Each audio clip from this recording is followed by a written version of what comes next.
শ্রী শ্রী অনুকূলচন্দ্র ঠাকুরের আলোচনা। জয়গুরু। শ্রী শ্রী ঠাকুর হাসতে হাসতে বললেন, পড়ে গেলে কেমন করে? তোমার দিকে তাকাতে তাকাতে আসছিলাম। ভারী শরীর নিয়ে পড়ে যাওয়ার পর ভাঙা হাত নিয়ে পুনরায় ঠাকুরের জন্য খাবার তৈরি করেছেন। পরে পরীক্ষা করে দেখা গেছে পড়ে যাওয়াতে হাড় ভেঙে গেছে।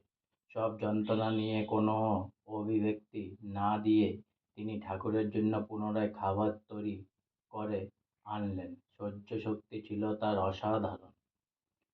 খুব সম্ভব 1961 থেকে 1962 সাল হবে। সিসি বর্মা বাথরুমে পড়ে যান। বেশ আঘাত লাগে। তারপর থেকে সিসি বর্মা আর রান্না করতে পারতেন না। তখন আমরা প্রসন্ন প্রসাদে থাকতাম। আমাদের বাড়িতে আমার মা ঠাকুরভোগ রান্না করতেন। কালিদাস মজুমদারের ভাগ্নে নিমাই প্রিফেট গাড়ি নিয়ে আমাদের বাড়ি যেত।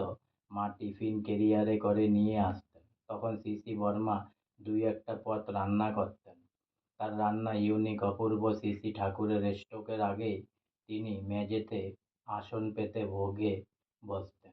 স্ট্রোকের পর মেঝেতে বসতে পারতেন না, হাত উঠাতে পারতেন না। তখন সিসি বর্মা খাইয়ে দিতেন। সিসি বর্মা পড়ে যাওয়ার পর যখন তিনি অপারগ হলেন, তখন কিছুদিন আমার মা খাইয়ে দিয়েছেন। তারপর থেকে সিসি বড়দা খাওয়াতেন। সিসি ঠাকুর স্থানে যাওয়ার আগেই মা টিফিন ক্যারিয়ারে করে পৌঁছে যেতেন। কোনো কোনো দিন আসতে দেরি হচ্ছে দেখে আমি দৌড়ে বাড়ি গিয়ে নিয়ে এসেছি। এমনও কখনো কখনো হয়েছে। আজকে আমার শ্রী শ্রী অনুকূলচন্দ্র ঠাকুরের আলোচনা এখানেই সমাপ্ত হলো। তাই অনেক অনেক সাবস্ক্রাইব করুন, অনেক অনেক লাইক করুন, আর সঙ্গে বলুন জয় গুরু। অনেক অনেক ভালো থাকুন, অনেক অনেক সুস্থ থাকুন, অনেক অনেক আনন্দে থাকুন, অনেক অনেক হেল্প করুন সবাই সবাইকে।